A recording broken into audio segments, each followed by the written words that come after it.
The photograph collection is historic photos centered around Chicopee. That's what the Chicopee room does, and my job is to collect items related to the history of Chicopee. And one of the things we focus on is photographs or things related to photographs, like scrapbooks and memory books and things like that. When we say the historic photograph collection, we are talking about things that are relatively old, anything from, we have photographs that date back to the 1860s and on up through 1950s and more modern times too. The collection, the show, really the exhibit that's up at City Hall is based on some photographs that have never been seen before, or not, maybe not before, but for a very long time.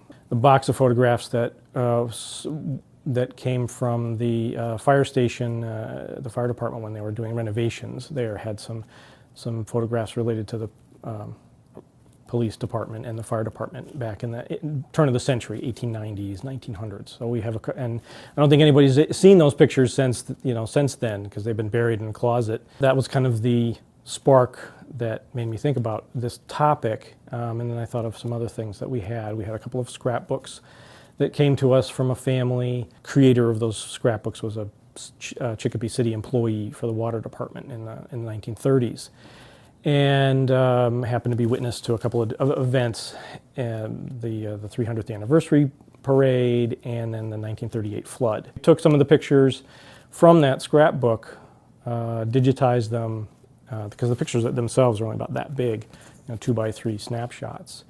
And so we digitized them and enlarged them and printed them for a show. That's kind of like what we're doing is we're collecting photographs from various events or historical time periods, digitizing them, preserving the originals, and then making the digital copies available. It's been mostly through donations.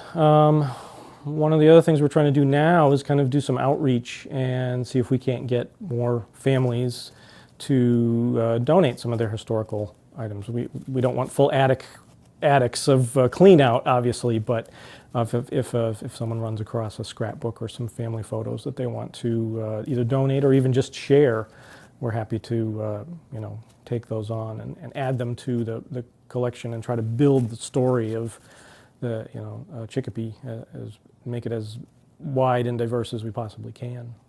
Yeah, these are a couple of the scrapbooks that I was talking about in terms of the show itself. And so you can see.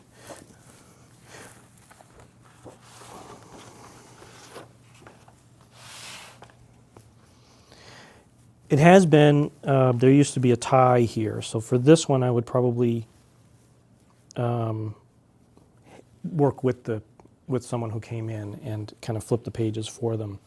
You can see it's in the condition it's in.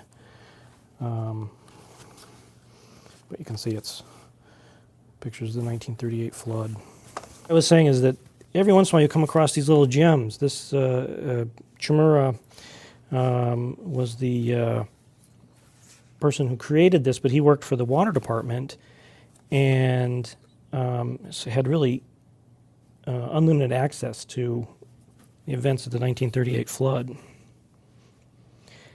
And we were lucky that he wrote, information on some of the photographs, and he included newspaper articles. So we actually have a lot of information about this event. Like this page is great.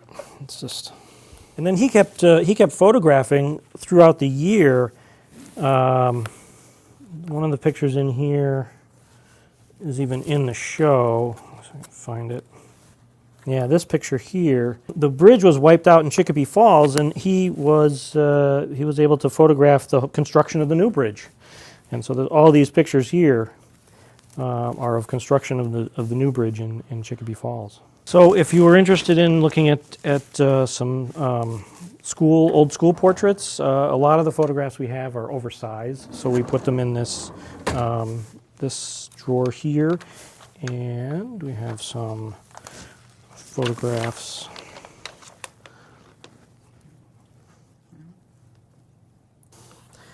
because on the back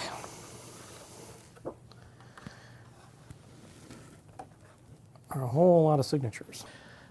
We don't know who a lot of the people are in the photographs. They've been donated because families don't want them, or they don't know who's in them. They just know they came from a certain place or a certain origin.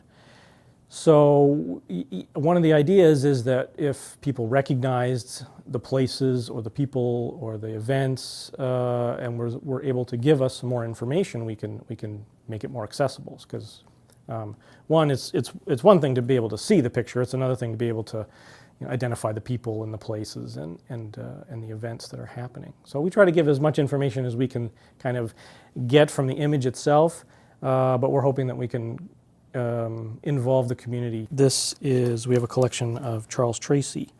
He was a Civil War really hero. I think he was awarded the Medal of Honor for his efforts in the Civil War. And we have a tintype of him. And so this is what I'm sort of talking about in terms of being able to sort of kind of see and feel the weight. It's because it's made of tin. It's very old. The photograph is on the surface of that piece of metal. But that's one of the things that we have. One of the most satisfying things is when a collection comes in, or just a pile of photographs comes in. Most often they're not preserved very well. They're in folders or wrapped in newspaper, or really horrible, what I would consider horrible conditions when they come in the door. And so the satisfying thing for me is to be able to get them out of those conditions, put them in something that is going to preserve them for more time, more than they would if they stayed in the conditions that they were in. A good place for people to start is Chicopee Archives Online, and that's available through the Chicopee Library website. And a lot of what we have already is online. There's a section that's called the Historic Photographs Collection.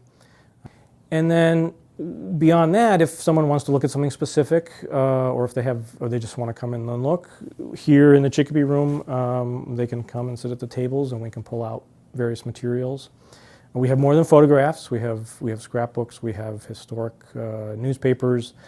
We have other kinds of historic books that they can look at. A lot of what people come in for is genealogy materials, and we have many options available for that research if they're interested.